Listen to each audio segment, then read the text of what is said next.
તો હવે આ તરફ વાત કરીએ આપણે ભરૂચની, તો ભરૂચમાં વીએચપી અને બજરંગ દળનો શૌર્ય યાત્રા ત્રિશૂળ દીક્ષા સમારોહ સંપન્ન થયો.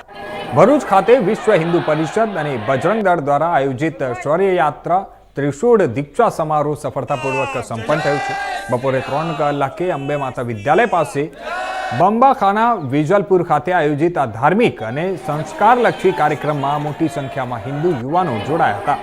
આ સમારોહનો મુખ્ય હેતુ હિન્દુ સમાજના યુવાનોને સુશિક્ષિત, સમરસ અને સંગઠિત કરી અને તેમને સનાતન હિન્દુ ધર્મની સંસ્કૃતિ, સંતો, મંદિરો, ગૌમાતા, બહેન દીકરીઓ તથા સમગ્ર હિન્દુ સમાજના રક્ષણ અને ધર્મની ઉન્નતિ માટે કટિબદ્ધ કરવાનો હતો. આ કાર્યક્રમમાં યુવાનોને ધર્મની રક્ષા તેમજ લવ જિહાદ જેવા જે સામાજિક મુદ્દાઓ છે તે અંગે જાગૃત કરવાનો અને પ્રેરિત કરવામાં આવ્યા હતા. મુખ્ય વક્તા અને આશીર્વચનના કાર્યક્રમમાં દક્ષિણ ગુજરાતના સેવા પ્રમુખ હિતેશભાઈ જૈન જે એડવોકેટ છે તે મુખ્ય વક્તા તરીકે ઉપસ્થિત રહ્યા હતા. સંતગણ આશીર્વચન માટે પરમ પૂજ્ય 1008 સ્વામી લોકેશાનંદજી મહારાજ, સંસ્થાપક ત્રિગુણાતીત ધ્યાન સેવા આશ્રમ કુકરવાડા ભરૂચ અને સંગઠિત મંત્રી દક્ષિણ ગુજરાત અખિલ ભારતીય સંત સમિતિ ઉપસ્થિત રહ્યા હતા અને યુવાનોને પાવન આશીર્વચન પાઠવ્યા હતા. કાર્યક્રમમાં શૌર્ય સંચાલન અને ત્રિશૂળ દીક્ષાનું આયોજન કરવામાં આવ્યું હતું અને જે હિન્દુ યુવાનોમાં સંસ્કાર અને શૌર્યના ભાવનાને મજબૂત કરવા માટે એક પ્રેરક પગલું હતું. ભરૂચ તેમજ વેજલપુર પ્રખંડના હિન્દુ યુવાનોએ કાર્યક્રમમાં ઉત્સાહભેર ભાગ લીધો હતો.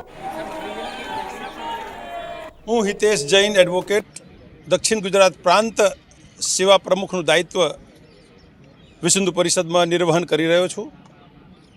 આજરોજ ભરૂચ શહેરમાં અને ભારતના તમામ શહેરો ગામોમાં ગીતા જયંતિના રોજ વિશ્વ હિન્દુ પરિષદ બજરંગ દળ દ્વારા શૌર્ય યાત્રાનું આયોજન થાય છે. એ નિમિત્તે આજ રોજ પણ ભરૂચ શહેરમાં આ કાર્યક્રમ થઈ રહ્યો છે. બજરંગ દળનું કાર્ય મા ભારતીની સુરક્ષા, સંસ્કૃતિનું સંવર્ધન, લવ જિહાદ માટે એના રોકવા માટેના તમામ પ્રયત્નો કરવા માટેનું કટિબદ્ધતા, લેન્ડ જેહાદથી મા ભારતીની ભૂખંડને બચાવવા અને મા ભારતીની એકતા અને અખંડતાને અક્ષુન્ન રાખવા માટેનું જે કાર્ય બજરંગ દળ કરે છે એ અનુમોદનીય છે, પ્રશંસનીય છે. દેશમાં એકમાત્ર વિશ્વ હિન્દુ પરિષદ બજરંગ દળ એક મિસાલ છે કે મા ભારતીને ગર્વ છે કે અમારી બહેનોને, માતાઓને સુરક્ષિત રાખે છે. ભારતની એકતા અને અખંડતા માટે, ભારતની પુરાતન સંસ્કૃતિને બચાવવા માટે એ બજરંગ દળ દેશમાં 24 કલાક યુવા પાંખ અમારી કાર્ય કરતી રહે છે. જે રીતે ભગવાન ઋષભદેવ, દેવાદિદેવ અમારા દાદા, જેઓને અસીમ કૃષિની વ્યવસ્થા આપી હતી, તે વાહનને આજે બજરંગ દળે શસ્ત્ર અને શાસ્ત્ર સાથે સાચવી રાખી છે.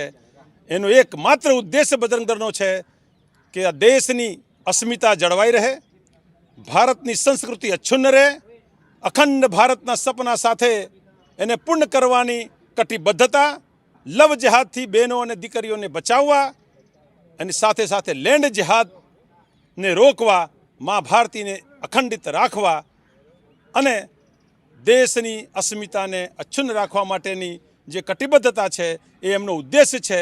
એ માટે પ્રત્યેક વર્ષે 6 ડિસેમ્બર 1992 ગીતા જયંતિના રોજથી પ્રતિવર્ષ ગીતા જયંતિના દિવસે શૌર્ય યાત્રાનું કાર્યક્રમ વિશ્વ હિન્દુ પરિષદ બજરંગ દળ કરે છે અને એ સદા ચાલતું રહેશે, અવિરત ચાલવાની છે. એ માટે અમે સૌ બજરંગ દળના તમામ કાર્યકર્તાઓ માટે અમે ભગવાનને પ્રાર્થના કરીએ છીએ કે મા ભારતી માટે, લેન્ડ જિહાદ માટે, લવ જિહાદ માટે, સંસ્કૃતિનું જતન કરવા માટે કટિબદ્ધ રહે. એ સાથે હું વિનવું છું. હું હિતેશ કુમાર જૈન, વ્યવસાયથી એડવોકેટ અને દક્ષિણ ગુજરાત પ્રાંત વિશ્વ હિન્દુ પરિષદનો સેવા પ્રમુખ. આજ રોજ ભરૂચ ખાતે શૌર્ય યાત્રા નિમિત્તે શૌર્ય સંચલનનો કાર્યક્રમ સંપૂર્ણ થયો. 6 ડિસેમ્બર 1992ના રોજ બાબરી